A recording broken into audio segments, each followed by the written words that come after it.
8 or 12? I think 12 might suit you better. What do you think, Marilyn? You weren't even listening.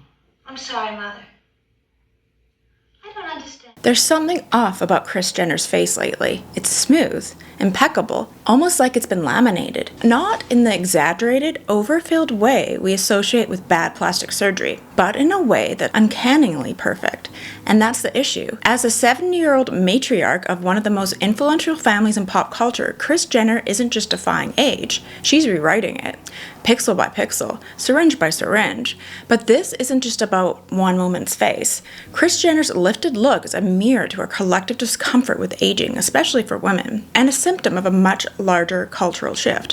One where aging is being erased altogether, replaced with a seamless, expressionless, algorithm-friendly aesthetic. In this video, we're diving into the dystopian implications of Kris Jenner's face. What does her particular version of youth say about the future of aging in a world obsessed with perfection? How did we get here, and have we seen this before?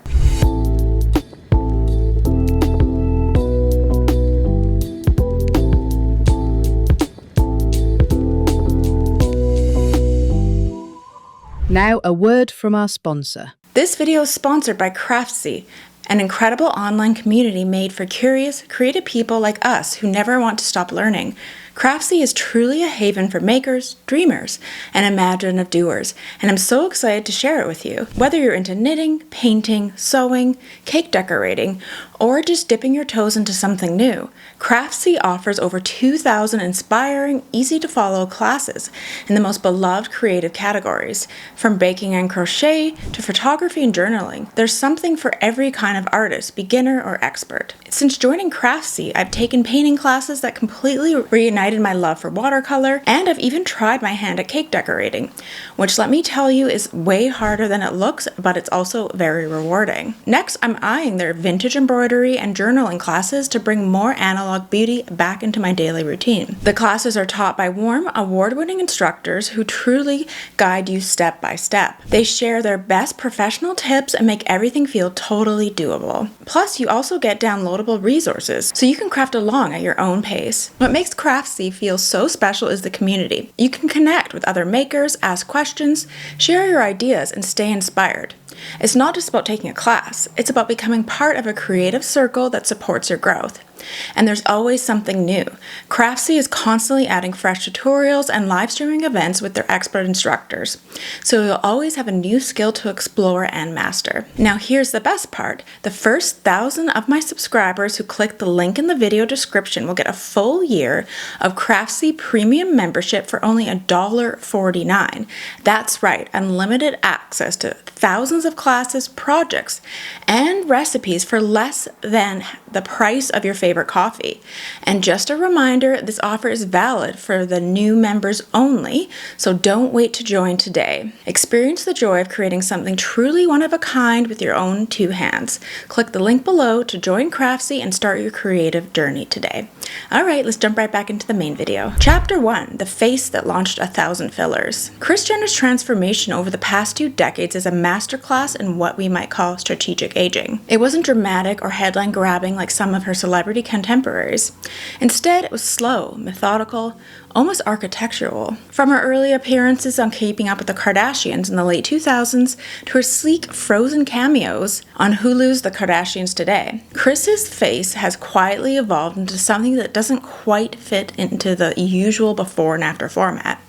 She hasn't become unrecognizable, but she has become uncanny. Unlike her daughters who embrace overt aesthetics of the Instagram era, think plump-lipped, contoured cheeks, and the high glam look of filtered selfies brought to life, Kris's approach was more refined. She didn't go for exaggerated youth.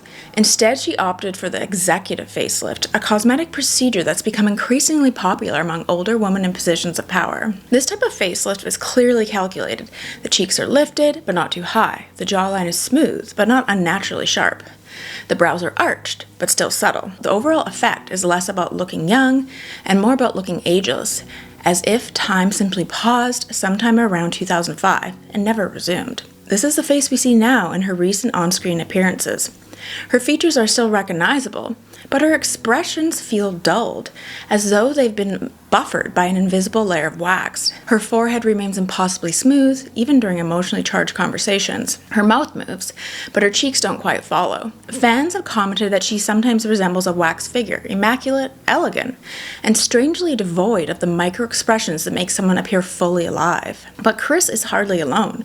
Her face is a part of a broader beauty phenomenon that's been dubbed as the AI face, an aesthetic that mimics what we might imagine an ideal version of ourselves would look like if we were designed by an algorithm. It's a face that photographs well in high definition, translates flawlessly across social media platforms, and avoids the so-called flaws that come with real aging, sagging skin, dynamic wrinkles, or the softening of features over time. In a world increasingly dominated by digital imagery, the goal is to look good on screen and in pixels. This aesthetic shift marks a significant departure from previous beauty trends. In the 1990s and early 2000s, cosmetic work was more conspicuous. The infamous trout pout, overfilled lips, and exaggerated cheek implants were almost a status symbol, proof that you had access to the same surgeons as Hollywood elites. Shows like The Real Housewives practically normalized this hyper-augmented look, where each season seemed to introduce a new, more inflated version of the cast. But today's cosmetic elites are chasing something different. The modern facelift is designed to be undetectable. Surgeons now speak in whispers about microlifts, threading, and fat repositioning instead of pulling and tucking. The goal is no longer to look dramatically younger, but to look like someone who never ages at all. It's a kind of curated invisibility. You don't look fake, you just look edited.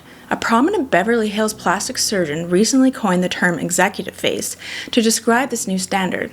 It's a look tailored specifically for wealthy, powerful women over 50, especially those in media, entertainment, or corporate leadership. These women can't afford to look done, but they also can't afford to look old. The executive face is meant to be aspirational but approachable, youthful but not juvenile, beautiful but not all efficient. Kris Jenner exemplifies this archetype. She's not trying to return to her 30s or imitate her daughters. Instead, she's chosen to remain at a fixed point in time, one where she looks like a vision of success, femininity, and control, all without the inconvenience of visible aging. It's no accident that her image, along with her name, is now a brand, a lifestyle, and likely the blueprint for the next generation of women who are looking for a way to age gracefully without aging at all. And therein lies the tension. What does aging gracefully even mean in a world where aging itself is considered a flaw? Have we moved from embracing age to simply managing it like a PR crisis, something to be spun, softened, and strategically hidden? Do we really want to age gracefully, or do we just want to look like we're aging efficiently? Because if Kris Jenner's face is the future, it's starting to look less like time passed us by, and more like we deleted it altogether. Chapter 2.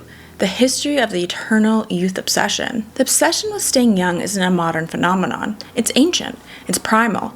It's been embedded in nearly every culture since the dawn of civilization. Only now we've traded magic potions for hyaluronic acid and sacred rituals for syringe appointments. In ancient Egypt, beauty was seen as divine, and youth was part of that holiness. Women and men used elaborate skincare rituals to maintain their appearance. Cleopatra was said to bathe in milk to soften her skin. But the more chilling example lies in the widespread use of powdered lead as makeup, believed to enhance beauty and give the skin a luminous pale glow. And the irony? These products slowly poison the user over time. Even 3,000 years ago, people were willing to risk their health for the illusion of youth. Fast forward to the Renaissance, we find a different but no less obsessive relationship with aging. In aristocratic Europe, a woman's youth was considered her most valuable asset. Portraits of noble women from this period rarely, if ever, included wrinkles. Artists would routinely smooth out their subject's skin, plump their cheeks, and brighten their complexions, essentially an early version of Photoshop and oil paint. These portraits weren't meant to reflect reality. They were aspirational, timeless. Women in their 50s could be immortalized with the face of a 25-year-old, thanks to the deft hands of artists who understood that beauty and status were inseparable. By the 19th century, beauty and youth were being commodified in new ways. The rise of industrialization brought mass-produced cosmetics to the middle class, and with them a growing anxiety about looking one's age. Cold creams, facial tonics, and bizarre contraptions like vibrating face belts promised to restore youth. Even Queen Elizabeth I was known to use a toxic blend of white lead and vinegar to achieve her signature porcelain complexion, despite the fact that it ate away at her skin. But it was the late 20th century that truly turned aging into a commercial battleground. In the 1950s, the booming post-war economy collided with domestic ideals of feminine perfection. Beauty wasn't just vanity, it was a duty. Women were sold anti-aging products under the guise of staying attractive for their husbands. Enter Helena Rubinstein, one of the pioneering queens of the beauty industry, who famously declared, "There are no ugly women, only lazy ones." She launched some of the first anti-aging creams marketed specifically to housewives in their 30s and 40s, planting the idea that aging was a moral failure, a sign of neglect. By the 1980s, the stakes had only risen. This was the era of shoulder pads, aerobics, and power suits, but also an era when beauty standards became increasingly aggressive. Cosmetic surgery was no longer a luxury reserved for Hollywood elites. It was going mainstream. The facelift became a symbol of both affluence and anxiety. Celebrities like Joan Rivers spoke candidly and often comedically about their endless procedures, but the jokes couldn't mask the truth. Women in the entertainment were aging out of their careers, often by their early 40s, and surgery was the only way to stay in the game. Wrinkles weren't just signs of wisdom, they were career enders. What changed wasn't just access to cosmetic enhancements, but society's perception of them. Getting a nip or a tuck went from being whispered about and shamed to being a badge of self-maintenance. You weren't trying to fool anyone. You were just doing what it took to stay fresh. And the surgery boom of the 1980s set the stage for the Botox era of the late 90s and early 2000s, when injectables were marketed not as drastic interventions, but as preventative maintenance, like flossing your teeth or going to the gym. And now, we've entered a new phase entirely. In the 2020s, aging isn't just hidden, it's being digitally denied. The tools we use to erase age no longer require a scalpel or a syringe. Face filters, AI-generated enhancements, and high-definition lighting kits mean that most of us engage in some form of age denial every time we take a selfie.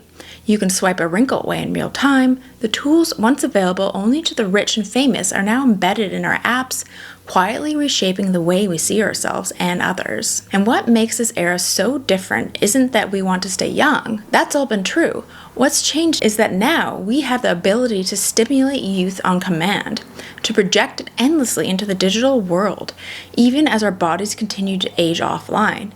In this way, Kris Jenner's face isn't just a product of cosmetic surgery. It's the physical counterpart to the filtered, retouched, smooth-over avatars we all create online.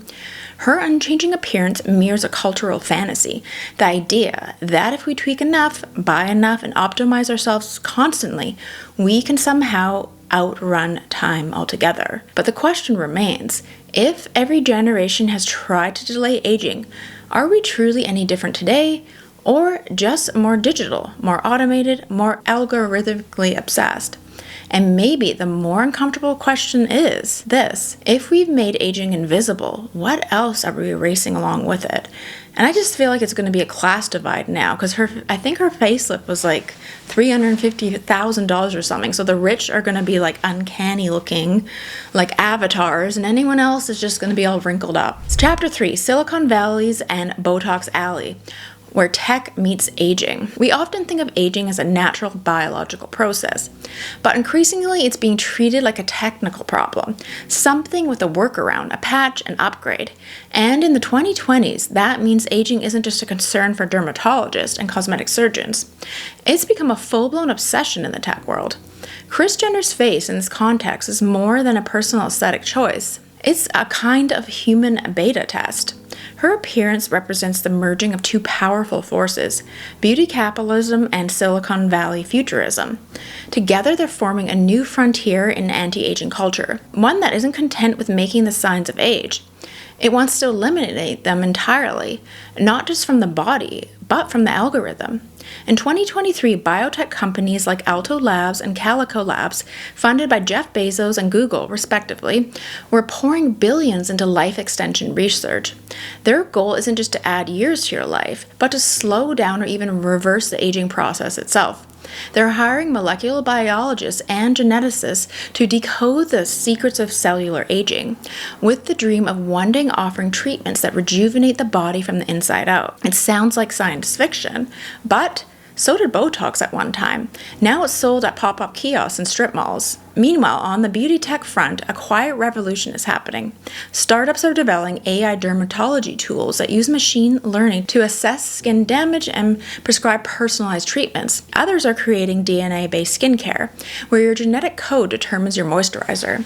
And then there's real-time filter technology, tools that can subtly smooth, enhance, or even reshape your face on video calls, live streams, or virtual meetings. Aging doesn't have to be hidden anymore. It can be digitally overwritten in real time. What unites all of these innovations, whether they come from a medical lab or an iPhone app, is a belief that aging is fixable in this world. Wrinkles aren't a rite of passage, they're a bug in a system, something that, with the right investment and innovation, can be corrected. Kris Jenner's appearance aligns perfectly with this ideology. Her transformation over the past decade mirrors the seamless fusion of beauty and biotech. The quiet tweak here, the subtle lift there, all designed to produce an optimized version of herself. Not necessarily younger, but more streamlined, more neutral, and more future-proof. And it is kind of weird now. I feel like she looks like a version of all her daughters, sort of. Like she used some app to get the plastic surgery to create some cyborg version. She doesn't look like her younger self. She looks like a different version of herself. And she's not just embodying this future, she's profiting from it. In 2022, Kris filed a trademark for Kris Jenner Skincare, a line aimed at mature customers who still want to look filtered in real life. It's the logical next step in a world where skincare isn't just about hydration. It's about staying competitive in a culture that rewards youth with visibility, influence with social capital. Think about the message that sends. It's no longer enough to maintain your skin on or stay healthy. Now you're expected to optimize, to use tools of the future to ensure you never show your age, even as time marches on. Kris Jenner becomes a kind of post-human beauty archetype. Not just a woman with access to the best treatments, but a woman who is the treatment, who embodies the pitch, who sells the dream that we can all upgrade ourselves so we don't become obsolete. But the dream has a dark side, because if aging becomes fixable, doesn't that also make it a failure when you don't or can't fix it? If we're building a world where youth can be technologically prolonged, what happens to the people who age visibly, naturally, and without intervention? Will they be seen as careless, outdated, or non-compliant? We're edging towards a future where aging might not be inevitable. It might be optimal, but with the options comes pressure, a pressure to participate, to purchase, to perfect. And for women especially, the stakes are impossibly high. Look young or disappear. So here's the question. Are we moving towards a world where aging is no longer just a biological fact, but a social liability? Or maybe even worse, where it's considered unacceptable. And it's true, if you're rich and elites like the Kardashians, it is going to be unacceptable. Chapter 4, Pop Culture's Airbrush Matriarchs. For decades, pop culture has offered us a rotating cast of older women matriarchs, divas, grand dames, each shaped by the cultural anxieties and aspirations of their time. But something has shifted. The older woman in media no longer looks older, she barely looks human. In the early 2000s, there was an unapologetic reverence for older women who wielded their age like a weapon. Think Miranda Priestly in The Devil Wears Prada, Meryl Streep's icy silver-haired editor-in-chief who radiated power not in spite of her age, but because of it. Her authority was entwined with experience, and her aesthetic polished, commanding, and mature reflected that. Similarly, Moira Rose in Schitt's Creek, played by Catherine O'Hara, turned aging into performance art. Her character embraced the theatricality of getting older, dressing like a couture crow and delivering Shakespearean monologues with delightfully exaggerated flair. These women weren't trying to compete with 20-somethings. They had evolved into a different category altogether. Eccentric, intimidating, and iconic. But today's matriarchs, like Kris Jenner, present something far more elusive. They are polished, yes, but they are also curiously timeless. Their skin doesn't sag, their features don't droop. Their expressions rarely shift. They seem to float in a space between decades, somewhere between 40 and 60, where no crow's feet or smile lines are allowed to trespass.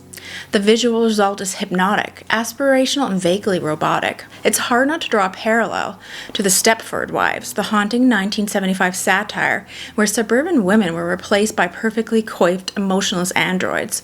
The whole premise hinged on the unsettling idea of the ideal woman being stripped of her personality and transformed into a flawless, ageless vessel for male comfort.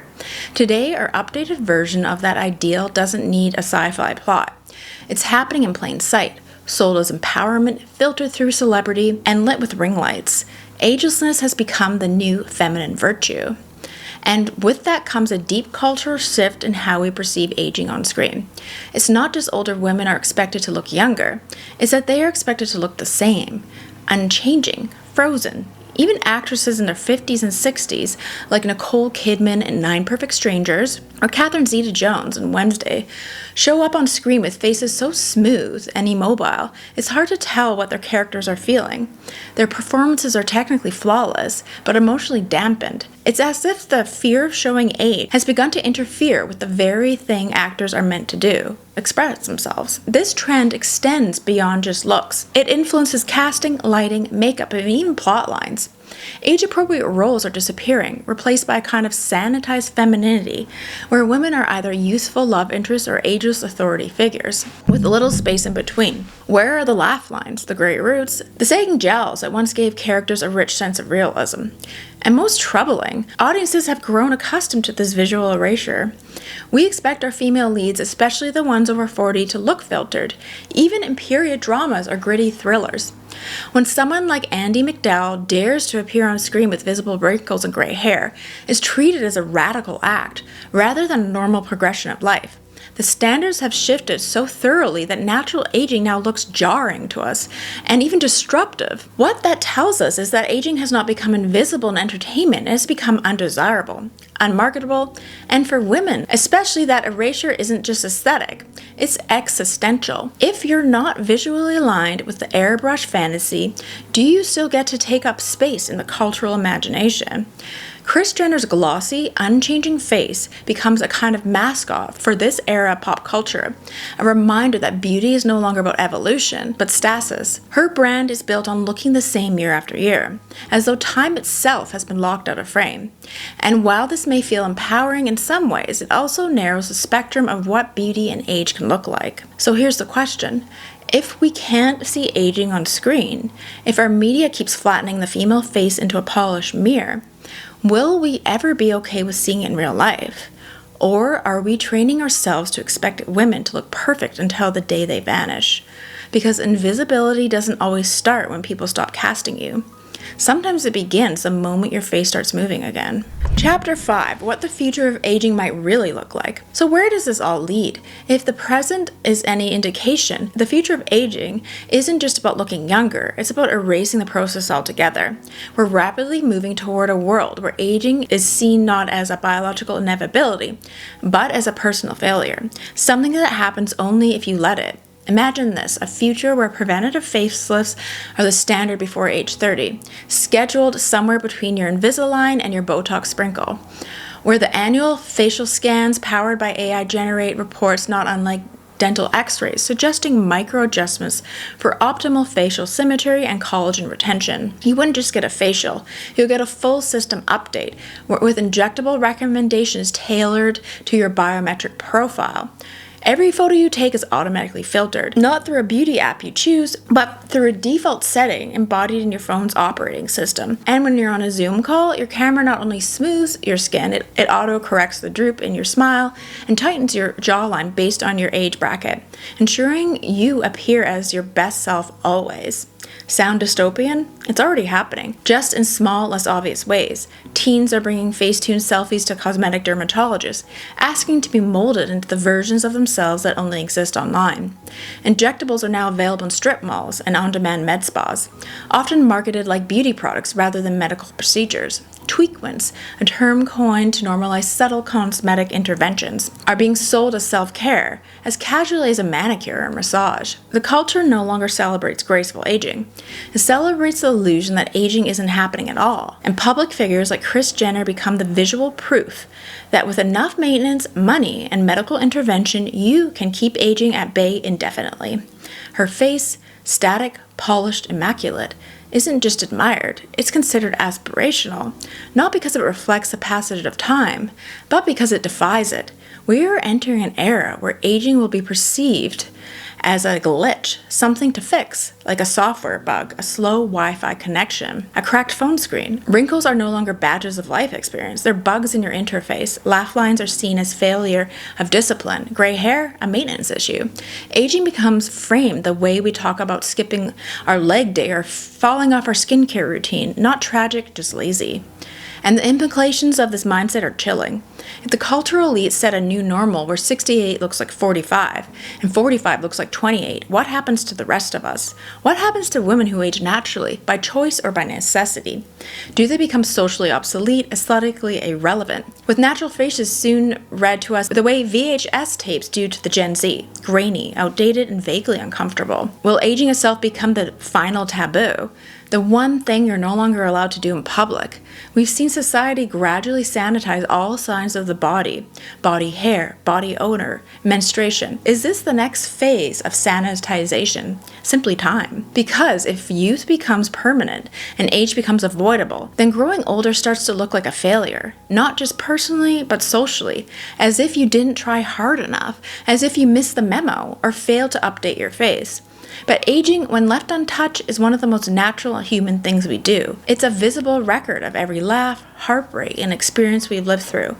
In trying to erase those records, we risk erasing not just the signs of life, but the evidence we have ever lived at all. So here's the question. If we're building a future where no one looks their age, where time is smoothed out, polished over, and medically managed, will there still be space for real faces, for old faces, for human ones? Because the final frontier of beauty may not be eternal youth. It might be the radical act of aging visibly in a world determined to make you disappear the moment you do. Kris Jenner's face isn't just about vanity, it's about control, about selling the fantasy that we can stay relevant, powerful, and beautiful forever, if we just tweak enough, inject enough, and filter enough. But the irony is, in trying to eliminate the signs of life from our faces, we also lose the expression of life. Our wrinkles, our lines, our imperfections, they're not flaws, they're history, they're humanity. So as we chase the promise of eternal youth, maybe we should pause and ask, what are we really afraid of? Aging or becoming invisible? The future of aging might be smoother, tighter, more optimized, but it might be lonelier, less real, and well, uncanny. So tell me in the comments below, would you opt into a future where you could stop aging if it meant looking like everyone else? Because the future is here and it's facelifted. So thanks for watching. Let me know in the comments below what you think of Kris Jenner's facelift. I mean, the whole thing kind of creeped me out just because she looked like a weird version of Kim Kardashian. And it's just insane, to be honest, like the technology. And just think about in like 10 years from now, what they're going to be capable of if they're able to do that. So let me know in the comments below, and thanks for watching.